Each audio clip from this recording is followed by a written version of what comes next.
Hello बच्चों, चर्चा करते हैं सदिश के प्रकार की। कक्षा 12 सदिश बीजगणित। सबसे पहले है शून्य सदिश, जिसका प्रारंभिक और अंतिम बिंदु संपाती होता है। ऐसे सदिश जो है शून्य सदिश कहलाते हैं और इसको जीरो वेक्टर से दिखाया जाता है। ठीक है, इसकी कोई दिशा नहीं होती और इसका रिजल्ट भी जीरो होता है।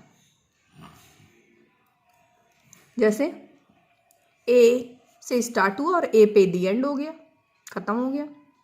बी से स्टार्ट हुआ, बी पे खत्म हो गया। ये था शून्य सदिश। मात्रक सदिश,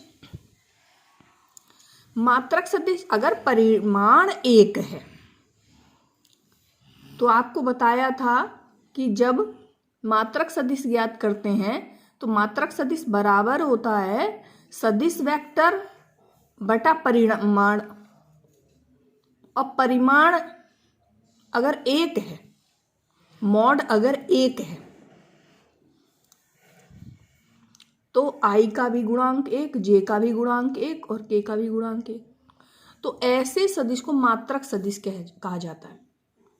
सह आदिम सदिश, को इनिशियल वेक्टर, जब प्रारंभिक बिंदु एक होता है तो ऐसे को सह आदिम सदिश कहते हैं। ऐसे वेक्टर को सह आदिम सदिश कहते हैं। संरेख सदिश, दो अथवा अधिक सदिश एक ही रेखा के समांतर हैं तो वे संरेख सदिश कहे जाते हैं। ओके बच्चों, अब बात आती है समान सदिश की, इक्वल वेक्टर की। दो सदिश जब उनके परिमाण और उनकी दिशा समान हो तो वे समान सदिश इक्वल वेक्टर कहे जाते हैं। ऋणात्मक सदिश, अगर कोई सदिश ए से बी है तो अगर ऋणात्मक हो गया तो ये बी आगे आ गया और ये दिशा विपरीत हो गई अर्थात। ठीक है, बी ए का विपरीत और ऋणात्मक सदिश कौन है? Minus A B. ओके बच्चों, बी ए बी का ऋणात्मक है, ऋणात्मक चिन्ह आप लगा देते हो, दोनों को इक्वल लिखा जा सकता है। नेक्स्ट, देखो उदाहरण समझाते हैं अब आपको।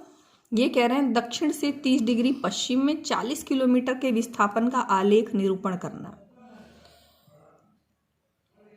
बिंदु ओ के दाहिनी ओर पूरब, बाईं ओर पश्चिम, ऊपर की ओर उत्तर, नीचे की ओर दक्षिण। कहते हैं दक्षिण से पश्चिम की ओर, तो जिससे स्टार्ट कर रहे हैं दक्षिण से तो उसी साइड को लेना है। ये 30 डिग्री, 40 किलोमीटर के विस्थापन। तो अभी 40 किलोमीटर के लिए आपको एक, आप ऐसे मान सकते हैं कि 10 किलोमीटर बराबर 1 सेंटीमीटर। तो आप 1 सेंटीमीटर की लाइन के हिसाब से यहाँ 4 सेंटीमीटर की लाइन खींचेंगे, तब उस बिंदु को लेंगे। ओके, तो इन्होंने देखो पैमाना दे दिया, पैमाने को निर्दिष्ट करना, दिखाना पड़ेगा। तो बिंदु P कहाँ होगा? अब बात करते हैं निम्नलिखित मापों को अदिश एवं सदिश के रूप में श्रेणीबद्ध करो। अदिश राशियां वो राशियां जिसमें दिशा का ज्ञान नहीं होता, केवल परिमाण होता है। और सदिश में परिमाण के साथ दिशा भी होती है। अब देख लें, समय, आयतन, गति, घनत्व अदिश है। बल, वेग सदिश है। और ज्यादातर ऐसा होता है इसमें ब करके आता है, वो सदिश होते हैं। बल, वेग, आवेग, संवेग। ओके, अगला कौन से सदिश, आकृति देखिए। संरेख, अभी आपको बताया जो समांतर है वो संरेख है। विपरीत दिशा वाले भी संरेख हैं, आप देख रहे हो C और D इसी बिंदु पे, ये एक ही विपरीत दिशा में, तो ये संरेख है।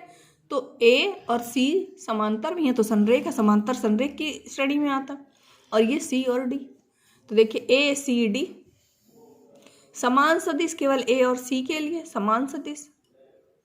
सह आदिम सदिश जब पूंछ एक ही बिंदु पे हो, तो किस पर पूंछ ये देख सकते हो, सी वेक्टर, डी वेक्टर और बी वेक्टर की पूंछ एक है, तो ये सह आदिम सदिश है। ओके बच्चों।